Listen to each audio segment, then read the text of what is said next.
America में Donald Trump की Republican party और कमला हैरिस की डेमोक्रेटिक पार्टी के लोग एक साथ भारत के मुद्दे के ऊपर क्यों आ गए हैं? चाइना ने कौन सा एग्जाम्पल सेट किया है जिस पर भारत की सरकार को भी एक बहुत ही बड़ा सबक लेना चाहिए? सऊदी अरब की अब म्यूचुअल डिफेंस एग्रीमेंट से क्या प्रॉब्लम हो गई है जिसके बाद सऊदी अरब को खुद के फैसले के ऊपर डाउट हो रहा है, और रिलायंस इंडस्ट्रीज ने अब कौन सा रिकॉर्ड ब्रेक कर दिया है? काफी सारी इंपॉर्टेंट अपडेट्स आ रही हैं जो आपको मेन स्ट्रीम के न्यूज चैनल्स के ऊपर भी देखने को नहीं मिलेंगी, इसलिए वीडियो को एंड तक देखिएगा। सबसे पहले बात करते हैं भारत और अमेरिका के बारे में। रेफरेंस के लिए आपकी स्क्रीन के ऊपर आर्टिकल का स्क्रीनशॉट है। जैसा कि आपको पता होगा, इस साल 2025 का जो क्वाड समिट होना था उसको भारत में होस्ट करना था और डोनाल्ड ट्रंप और बाकी सभी क्वाड देशों के लीडर्स को भारत आना था। लेकिन भारत और अमेरिका के बीच ट्रेड वॉर के कारण भारत में होने वाला क्वाड समिट अभी तक मटेरियलाइज नहीं हो पाया है और न ही किसी भी क्वाड देश की कोई भी सरकार इसके बारे में बात कर रही है। अक्टूबर महीना भी खत्म होने वाला है और साल 2025 को खत्म होने में केवल 2 महीने रह गए हैं। ऐसे में न सिर्फ भारत सरकार बल्कि अब अमेरिका के कई सारे सीनेटर्स और लॉ मेकर्स ने भी क्वाड समिट के ऊपर डोनाल्ड ट्रंप को घेरना स्टार्ट कर दिया है।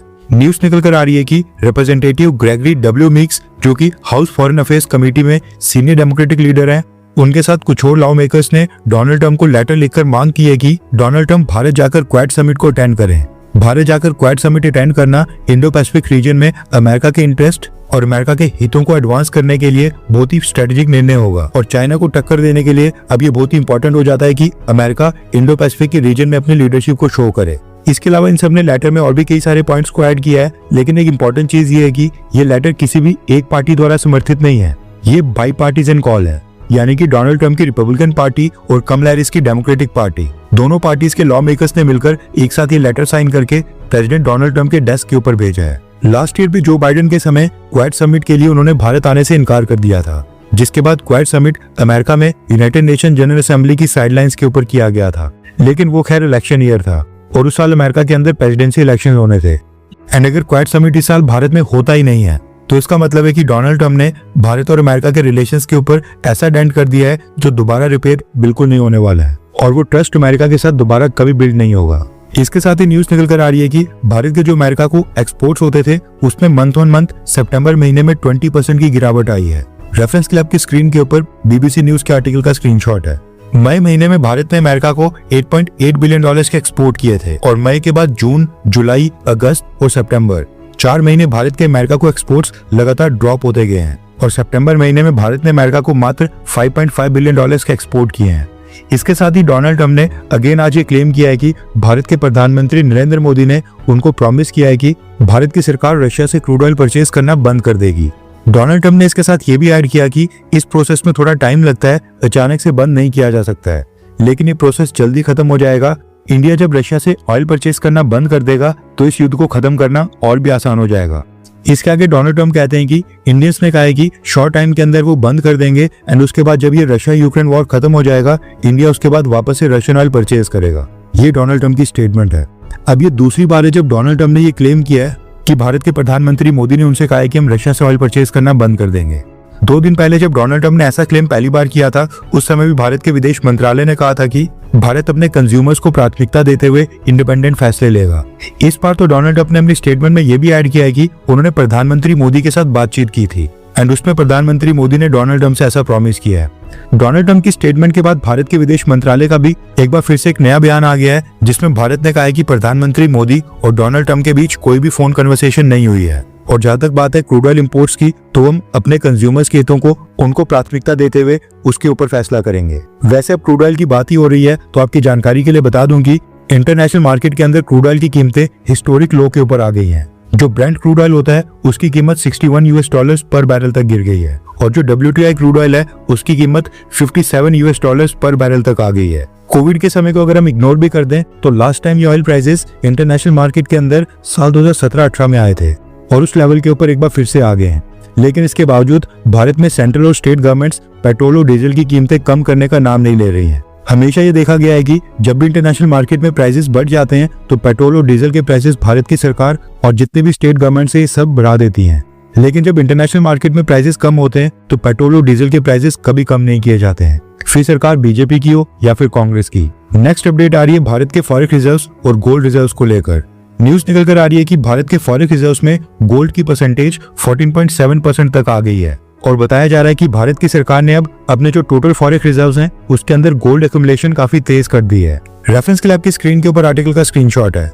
न्यूज निकल कर आ रही है कि भारत की सरकार के पास जितना गोल्ड है उसकी वैल्यू इस समय 102.4 बिलियन डॉलर्स तक आ गई है। हिस्ट्री में पहली बार है जब भारत के गोल्ड रिजर्व्स की वैल्यू 100 बिलियन डॉलर्स को क्रॉस कर गई है, यानी कि 697 बिलियन डॉलर्स के जो फॉरेक्स रिजर्व्स हैं उसमें से 102 बिलियन डॉलर्स के गोल्ड रिजर्व हैं। नेक्स्ट अपडेट आ रही है भारत और पाकिस्तान को लेकर। अफगानिस्तान के साथ कॉन्फ्लिक्ट के बीच Pakistan army chief general Asim Munir ने अगेन भारत के ऊपर बयान जारी किया है, जिसमें फील्ड मार्शल ने न्यूक्लियर वॉर की धमकी दी है और उसकी जिम्मेदारी भारत के ऊपर डाली है। इसके साथ ही भारत के रक्षा मंत्री राजनाथ सिंह जी ने भी पाकिस्तान को लेकर एक बयान दिया है, जिसमें राजनाथ सिंह जी ने स्टेटमेंट में कहा है कि पाकिस्तान की एक एक इंच जमीन भारत की ब्रह्मोस की पहुंच के अंदर है। ऑपरेशन सिंदूर में जो हुआ वो सिर्फ एक ट्रेलर था, लेकिन उस ट्रेलर ने पाकिस्तान को ये एहसास दिला दिया है कि अगर भारत पाकिस्तान को जन्म दे सकता है तो समय आने पर वही भारत, अब आगे मुझे बताने की जरूरत नहीं है, आप सभी समझदार हैं। ये कहना है राजनाथ सिंह जी का। नेक्स्ट अपडेट आ रही है सऊदी अरब और अमेरिका को लेकर, और रेफरेंस के लिए आपकी स्क्रीन के ऊपर आर्टिकल का स्क्रीनशॉट भी है। दरअसल न्यूज निकल कर आ रही है कि सऊदी अरब ने पाकिस्तान के बाद अब अमेरिका के साथ भी एक डिफेंस एग्रीमेंट साइन करने के लिए फ्रेश नेगोशिएशन स्टार्ट कर दी है। कुछ समय पहले इजराइल ने कतर में स्ट्राइक्स की थी, जिसके बाद अमेरिका ने कतर को एश्योरेंस देने के लिए कतर के साथ एक म्यूचुअल डिफेंस एग्रीमेंट साइन किया था, जिसमें साफ तौर पर मेंशन किया गया था कि कतर के ऊपर हमला अमेरिका के ऊपर हमला माना जाएगा। अब न्यूज निकल कर आ रही है कि सऊदी अरब भी सेम इसी तरह की एश्योरेंसेस वाला एग्रीमेंट अमेरिका के साथ साइन करना चाहता है।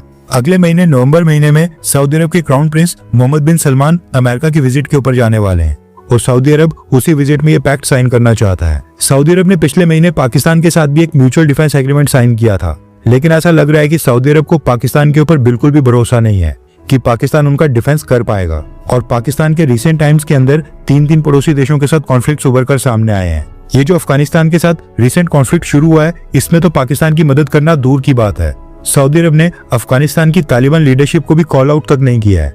एंड अब ये न्यूज आना कि सऊदी अरब अमेरिका के साथ डिफेंस पैक्ट साइन करना चाहता है, ये दिखाता है कि पाकिस्तान आर्म्ड फोर्सेस की क्या इज्जत रह गई है। नेक्स्ट अपडेट आ रही है रिलायंस जियो कंपनी को लेकर। रेफरेंस के लिए आपके स्क्रीन के ऊपर आर्टिकल का स्क्रीनशॉट है। न्यूज निकल कर आ रही है कि रिलायंस जियो कंपनी ने 500 मिलियन सब्सक्राइबर के मार्क को टच कर लिया है, यानी कि भारत में 50 करोड़ लोगों के पास रिलायंस जियो का नेटवर्क है। टू बी प्रिसाइज, रिलायंस जियो के टोटल 50 करोड़ 64 लाख सब्सक्राइबर्स हो गए हैं और न सिर्फ भारत बल्कि रिलायंस जियो कंपनी दुनिया की सबसे ज्यादा सब्सक्राइबर्स वाली कंपनी बन गई है। वैसे आप कौन सी सिम का इस्तेमाल कर रहे हैं, जियो, एयरटेल, वोडाफोन आइडिया या फिर BSNL? नीचे कमेंट करके बताएं। नेक्स्ट अपडेट आ रही है चाइना से, और इसके ऊपर भारत की सरकार को भी एक सीख लेनी चाहिए। दरअसल करप्शन से डील करने के मामले में चाइना ने अगेन एक एग्जाम्पल सेट कर दिया है। न्यूज आ रही है कि चाइनीज गवर्नमेंट ने चाइना की सेना और कम्युनिस्ट पार्टी के टॉप 8 लीडर्स को एक्सपेल कर दिया है और सीधा टर्मिनेट करने का फैसला किया है, और इसमें चाइनीज आर्मी और नेवी के जनरल रैंक के भी ऑफिसर्स शामिल हैं। इसमें सबसे टॉप के ऊपर नाम है ही विडोंग का, जो चाइना में सबसे पावरफुल सेंट्रल मिलिट्री कमीशन के वाइस चेयर थे, यानी कि चाइना की सेना में सेकंड हाईएस्ट रैंकिंग जनरल थे। ये चाइना की ईस्टर्न कमांड और भारत से लगते बॉर्डर के ऊपर भी कमांड कर चुके हैं और काफी एक्सपीरियंस्ड जनरल थे। इनके साथ ही 7 और ऑफिशियल्स हैं, इनमें से कुछ सेना से हैं और कुछ पार्टी का भी हिस्सा थे। कहने का मतलब है कि करप्शन किसी भी लेवल के ऊपर हो, चाइना हमेशा से करप्ट ऑफिशियल्स के खिलाफ एक्शन लेता आया है। और यहाँ पर एक भारत में IAS या फिर IPS ऑफिसर्स करप्शन करते हैं, जब वो पकड़े भी जाते हैं तो उसको भी नौकरी से नहीं निकाला जाता है। आई होप कि भारत की सरकार चाइना से सीख ले और भारत के अंदर जिस लेवल की करप्शन है उसको खत्म करने के ऊपर कोई बड़ा बिल लेकर आए या फिर कोई सख्त कानून पास किया जाए। वैसे आपको क्या लगता है कि क्या मोदी सरकार के आने के बाद भारत में करप्शन कम हुआ है, हाँ या फिर ना? नीचे कमेंट करके जरूर बताएं। हर 24 घंटे के अंदर जियोपॉलिटिक्स में बड़े फेरबदलाव और उलटफेर हो रहे हैं और भारत के लिए नए चैलेंजेस आ रहे हैं। कोई देश अपने फैसले से पलट रहा है तो कोई देश ब्लैकमेलिंग के ऊपर उतर आया है। सभी देश एक दूसरे को नीचे लगाने की कोशिश कर रहे हैं। इन सब के बीच हमारा भारत किसी भी देश से पीछे न रह जाए, इसके लिए मोदी सरकार लगातार कोशिशें कर रही है। एंड भारत की foreign policy, defence news, economy और ग्लोबल अफेयर्स का सही एनालिसिस हमारे चैनल इंडियन अफेयर्स का मिशन है और ये मिशन आपके सपोर्ट के बिना अधूरा है। इंडियन अफेयर्स हिंदी के ऊपर हम सभी फैक्ट्स और डेटा बिल्कुल सरल भाषा में एनालाइज करते हैं, बिना किसी एजेंडा के। अगर आप चाहते हैं कि इंडियन अफेयर्स का सही और ऑथेंटिक एनालिसिस आप तक लगातार पहुंचे, तो इस वीडियो को लाइक करें और हमारे चैनल इंडियन अफेयर्स को सब्सक्राइब करके बेल नोटिफिकेशन ऑन करना मत भूलिए। आपका एक लाइक हमारे चैनल को ग्रो करने में काफी मदद करेगा और एक सब्सक्राइब ये सुनिश्चित करेगा कि आप किसी भी इंपॉर्टेंट अपडेट को मिस ना करें। अगर आपने हमारे चैनल को पहले से सब्सक्राइब किया है तो दिल से धन्यवाद। जय हिंद, वंदे मातरम।